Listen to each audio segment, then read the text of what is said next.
Break नंतर पुन्हा एकदा डॉक्टर अभय बंग यांच्याशी बातचीत आपण सुरू करूया।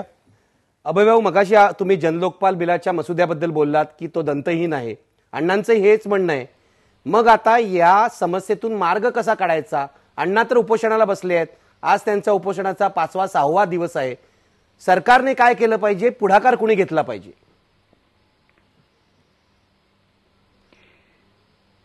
आता मी जे बोलणार ते बोलण्याचा मला अधिकार नाही, पण तरी एक सामान्य नागरिक म्हणून मी हे बोलणार।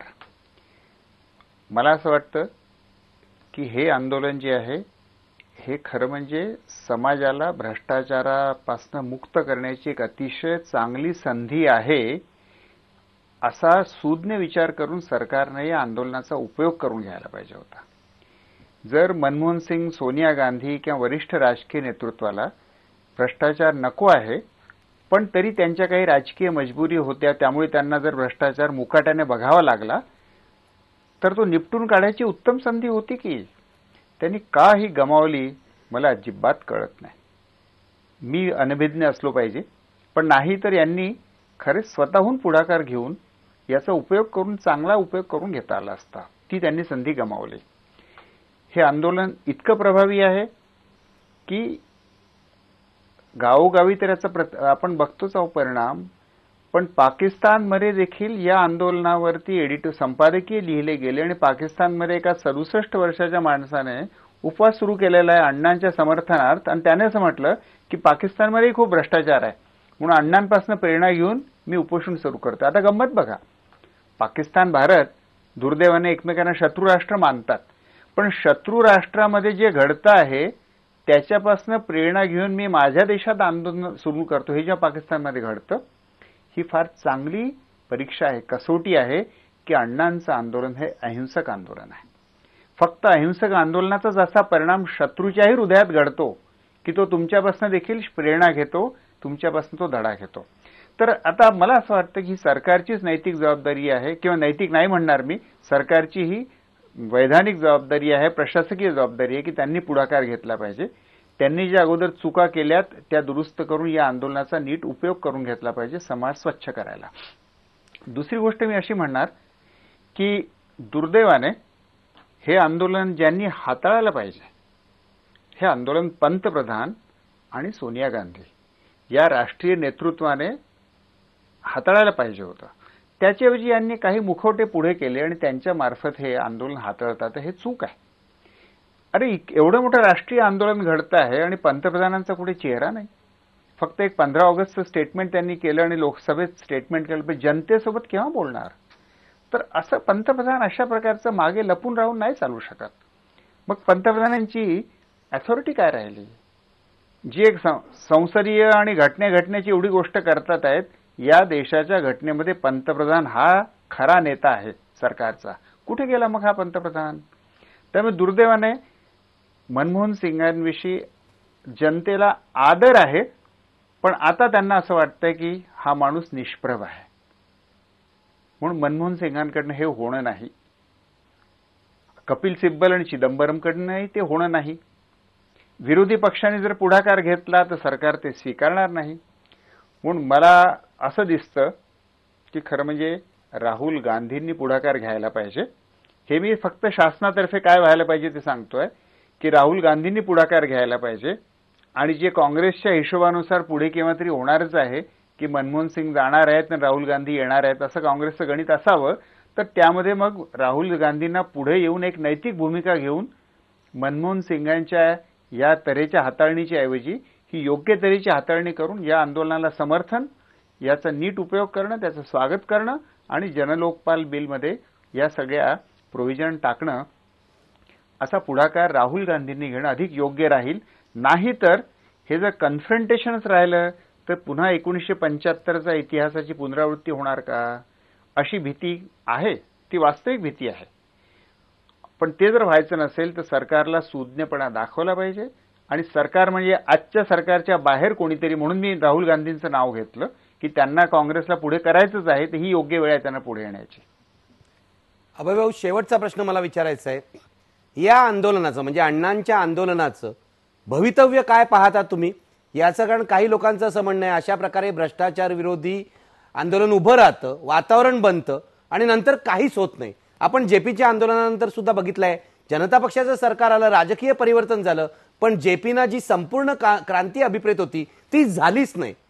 आता तरी असं काय कायम स्वरूपाचं परिवर्तन घडण्याकडे आपण वाटचाल करायला लागणार आहोत का? त्यासाठी काय केलं पाहिजे, तुम्ही कसं बघताय? मला असं वाटतं की स्वातंत्र्याच्या आंदोलनाच्या वेळी अशी टीका होती की लाट आली, स्वातंत्र्य मिळालं, पण नंतर काही घडलंच नाही. जेपीच्या आंदोलनावरही अशी टीका होते आणि काही प्रमाणात ती खरी आहे की त्यावेळी सत्ता परिवर्तन घडलं, पण व्यवस्था परिवर्तन कायमचं घडलं नाही.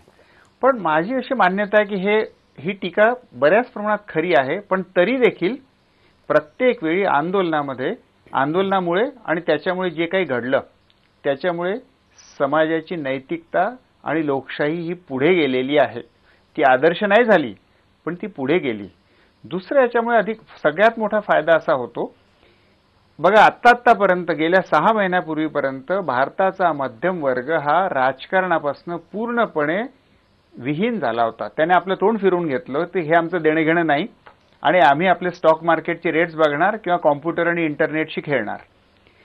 अतिशय मोठ्या प्रमाणामध्ये लोकांना आणि सुशिक्षित लोकांना आणि तरुणांना या आंदोलनाने लोकशाही आणि राजकारण सन्मुख केलेलं आहे. ही फार चांगली बाब आहे. ही या आंदोलनाची अतिशय मी म्हणणार सगळ्यात मोठी उपलब्धी जर होईल ते ही होईल की कोट्यावधी सुशिक्षितांना यांनी पुन्हा समाजकारण राजकारण याच्यामध्ये रस घ्यायला लावला आणि सक्रिय केलं. मला असं वाटतं की या आंदोलनाने अहिंसकच राहायला पाहिजे. या आंदोलनाने या दिशेने पुढे जाऊन आपलं ध्येय पूर्ण प्राप्त केलं पाहिजे. नंबर 3 की या आंदोलनाला हाताळणं दिवसेंदिवस कठीण होऊ शकणार आहे, कारण जसं जसं हे पसरेल तसं हे एका नेतृत्वाच्या आदेशाने चालणारं नाही आहे. स्थानिक लोक आपापल्या मनाने वागायला लागतील, तेव्हा याला हाताळणं कठीण होणार आहे, पण ते हाताळावं लागणार आहे. अण्णांनी कालच घोषणा केली की आम्ही नुसत्या एका मुद्द्यावर थांबणार नाही, ही तर फक्त सुरुवात आहे, पण आता सर्वगामी परिवर्तन, आणि म्हणून त्यांनी शेतकऱ्याच्या जमिनीचा मुद्दाही जाहीर केला आहे. मला व्यक्तिशः असं वाटतं की ही तर चांगली बाब आहे की याच्यातनी जी जनशक्ती प्रगट झाली ती इथेच न थांबता इतरही मुद्द्यावर जायला हवी, पण त्याच्यामध्ये काळजी घ्यायला पाहिजे की ते नुसते एका मुद्द्यापासून दुसऱ्या मुद्द्याच्या आंदोलनावर उडी मारणारे जॉर्ज फर्नांडिस टाईप आंदोलन होऊ नये. मला व्यक्तिशः वाटतं की जर भ्रष्टाचार निर्मूलन करणारा जनलोकपाल कायदा आणि त्याची अंमलबजावणी चांगली होऊ शकली तर दुसरं कळीचं पाऊल राहणार आहे इलेक्टोरल रिफॉर्म्स. हा सगळा राजनैतिक वर्ग ज्या निवडणुकीच्या प्रक्रियेतून निवडून येतो तिथेच काहीतरी खराबी अशी झाली असावी की त्यामुळे असे चोर आणि गुंड माणसं निवडून येतात आहेत किंवा भ्रष्ट माणसं निवडून येतात आहेत, आणि राजकारणामध्ये जे काही थोडे चांगले नेते आहेत प्रत्येक पक्षात आहेत पण ते निष्प्रभ होतात आहेत. तर या इलेक्ट्रोल सिस्टीममध्ये काहीतरी चूक आहे, म्हणून तो इलेक्ट्रल रिफॉर्म व्हायला पाहिजे. हे जे लाखो तरुण या आंदोलनामुळे सक्रिय झाले आहेत त्यांचे सक्रिय कार्यकर्ते बनले पाहिजेत. नुसते 4 दिवस रस्त्यावर येऊन उपयोगी नाही, आता पुढची 40 वर्ष समाज परिवर्तनाचा वसा घेऊन त्यांनी कार्यकर्ता बनलं पाहिजे लांब फळीचं. आणि शेवटचा मी मुद्दा असा म्हणणार की प्रशासनाचं विकेंद्रीकरण झालं पाहिजे. एक प्रमुख कारण भ्रष्टाचाराचं आहे की अधिकार, सत्तेचे, संपत्तीचे, निर्णय घेण्याचे अधिकार काही लोकांनी स्वतःच्या हातात काबीज करून ठेवले आहेत. हे विकेंद्रित केले पाहिजे, गावाच्या पातळीपर्यंत गेले पाहिजे, तालुका जिल्हा पातळीपर्यंत गेले पाहिजे. गावचा जो माणूस असतो त्याला सरकारचा चेहरा कोणाच्या मार्फत दिसतो?